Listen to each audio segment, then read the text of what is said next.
उत्तर प्रदेश के आजमगढ़ के पास एक हरे भरे गांव में पूर्वजों के जमाने का एक बड़ा घर था। उस घर की मालकिन सरला देवी थीं।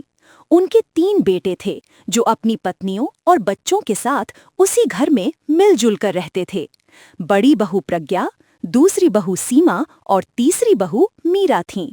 प्रज्ञा शहर में नौकरी करती थी। उसे जल्दी गुस्सा आता था, लेकिन वो हर काम परफेक्शन के साथ करना चाहती थी। सीमा भी पढ़ी लिखी थी। बेटी छोटी होने के कारण वो घर से ही वर्क फ्रॉम होम करती थी। वो घर के कामों में तेज थी और घर के खर्चों का हिसाब किताब भी वही रखती थी। मीरा उसी गांव में पली बढ़ी थी। वो गांव के माहौल में ढल चुकी थी और उसे पुराने जमाने के पकवानों और आयुर्वेद का अच्छा ज्ञान था।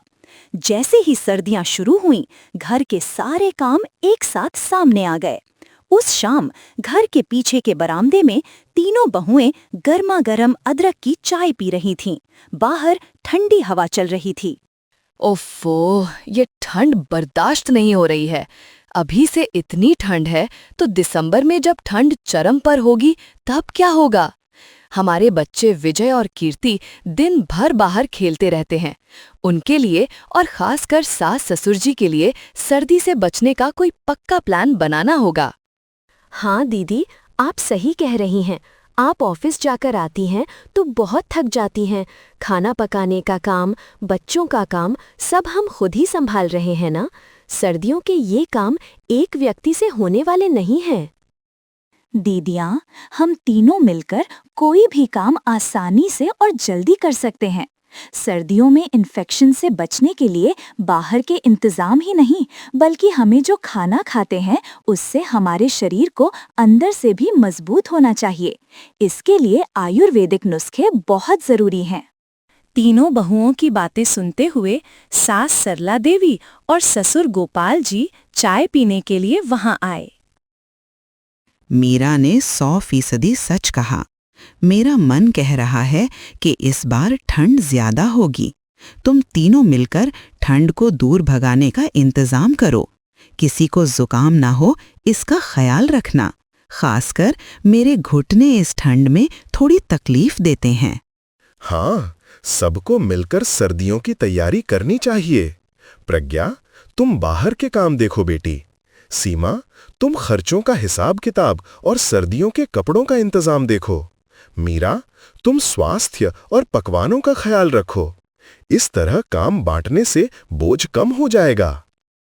ससुर जी द्वारा काम बांटने पर तीनों बहुओं ने सर्दियों की तैयारियों को बांट लिया और तुरंत काम शुरू कर दिए। प्रज्ञा में सारे कंबल, रजाइयां धूप में डाल दिए। साथ ही घर में रखे दोनों इलेक्ट्रिक हीटर ठीक से काम कर रहे हैं या नहीं, ये भी देखा। सीमा ने घर के सभी स्वेटर, मोजे, टोपी धोना, सुखाना और बच्चों के लिए भी जरूरी सामान तैयार करने की जिम्मेदारी ली। मीरा का काम था ठंड के अनुसार पकवान, आयुर्वेदिक चाय और लड्डू बनाना, साथ ही घर के लिए जरूरी सामानों का भंडार करना। अगली सुबह सभी अपने अपने कामों में व्यस्त हो गए। सीमा, ये रजाइयां धूप में डाल रही हूँ। शाम तक इन्हें अंदर लाकर हर एक को झाड़ कर रखना। तुमने जो स्वेटर धोए हैं उन्हें शाम तक छत पर मत छोड़ना। ज्यादा ओस पड़ी तो फिर से गीले हो जाएंगे। वो काम मत भूलना। ठीक है दीदी, मैंने एक छोटी लिस्ट तैयार की है कि आपको शाम को घर आते वक्त क्या क्या लाना है। आपने देखा क्या, बच्चों के कमरे में एक हीटर हमेशा तैयार रखना चाहिए। वे इस ठंड को बिल्कुल नहीं सह पाते। प्रज्ञा ने भी हंसते हुए जवाब दिया। मीरा सर्दियों में शरीर को ताकत देने वाली चीजें तैयार कर रही थी। उसके बनाए पकवानों से रसोई में खुशबू फैल रही थी।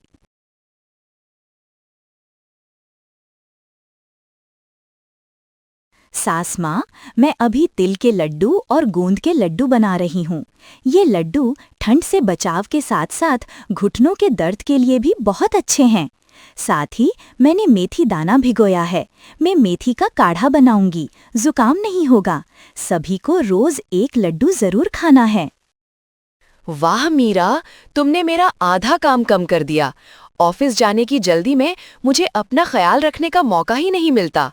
तुम जो गरम काढ़ा दोगी उसे पीकर जाऊंगी तो दिन भर शरीर गर्म रहेगा। मीरा, तुम अदरक का रस शहद मिलाकर एक छोटी बॉटल में रख दो। अगर किसी को खांसी, गले में दर्द हो तो तुरंत दिया जा सकेगा। तुम तीनों को मिलकर काम करते देखकर मेरे मन को बहुत खुशी मिलती है। मीरा, तुम जो काली मिर्च का शोरबा का पाउडर बनाती हो वो बहुत अच्छा होता है ना? वो ठंड के लिए एक बेहतरीन दवा है। इस बार ज्यादा बनाकर स्टोर कर लो, मैं भी तुम्हारी मदद करूंगी। जरूर सास माँ, आज ही बनाऊंगी। आप भी बैठिए, मैं आपसे कुछ मदद जरूर मांगूंगी। सभी के काम पूरे होते होते शाम हो गई। सीमा धोए हुए सारे स्वेटर सुखाकर उन्हें वापस लाना ऑफिस के काम की जल्दी में भूल गई। ओफो, कमरा बहुत ठंडा है। कोई तुरंत हीटर चलाओ। मेरे घुटनों में दर्द हो रहा है, मैं हिल नहीं पा रही हूँ। तभी प्रज्ञा ऑफिस से आती है। सास की बातें सुनकर जाकर हीटर ऑन करती है और छत पर कपड़े पड़े देखकर थोड़े गुस्से में ऐसे कहती है। सास माँ, कहाँ है आपकी दूसरी बहू? धोए हुए कपड़े अभी भी छत पर ही हैं। अब ओस ज्यादा पड़ गई होगी, कपड़े फिर से गीले हो गए होंगे।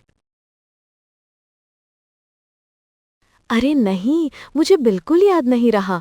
मैं अभी जाकर लेकर आती हूँ। सॉरी दीदी, आपने बताया था लेकिन मैं काम में व्यस्त होकर भूल गई। रुको दीदी, अंधेरा हो गया है, ओस भी पड़ रही है। वैसे भी वे गीले हो गए होंगे। इतनी ठंड में अब छत पर जाने की क्या ज़रूरत है? तुम्हें फिर से जुकाम हो जाएगा। कोई बात नहीं, कल सुबह फिर से धूप में सुखा देंगे। हाँ सीमा, मीरा सही कह रही है। कल मत भूलना, ठीक है? नहीं तो ऑफिस से फोन करके याद दिलाऊंगी। क्यों दीदी, मैं भी तो उठा सकती थी। आज पूरे काम में व्यस्त होने के कारण मैंने भी ध्यान नहीं दिया। आप शांत रहिए, घर में सब हम देख लेंगे ना। जब तुम तीनों ऐसे एकजुट रहोगी तो छोटी छोटी गलतियां बड़ी समस्या नहीं बनेंगी। प्यार और सहयोग हो तो ठंड क्या, किसी भी समस्या को जीता जा सकता है। ये कहते हुए हंसते हुए बहुओं को देखकर वो खुश हुईं। अगली सुबह मीरा ने सबको काली मिर्च का काढ़ा दिया। प्रज्ञा और सीमा ने मिलकर छत पर पड़े गीले कपड़ों को सुखाया और खराब हुई रजाइयों में छोटे छोटे सिलाई के टांके लगाए।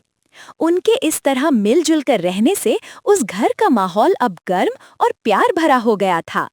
उस शाम सभी मिलकर गर्म अलाव के सामने प्यार से बातें कर रहे थे। दीदी, हम तीनों ने मिलकर योजना बनाई, तभी सारे काम जल्दी हो गए। अकेले होते तो ये सारे काम इतनी जल्दी नहीं कर पाते। सास माँ की सलाह भी बहुत काम आई।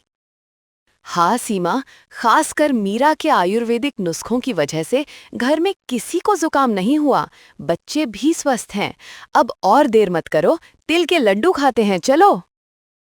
बाहर ठंड बढ़ रही थी, लेकिन उनके दिल गर्माहट से भरे थे। इस तरह उन तीनों बहुओं ने एकता और प्यार से सर्दियों का पूरी तरह से आनंद लिया। कहते हैं कि मन का बोझ बांटने से कम होता है। उसी तरह घर के कामों का बोझ भी अगर सब बांट लें और अपनी अपनी जिम्मेदारियां निभाएं, तो पारिवारिक जीवन खुशी से आगे बढ़ता है।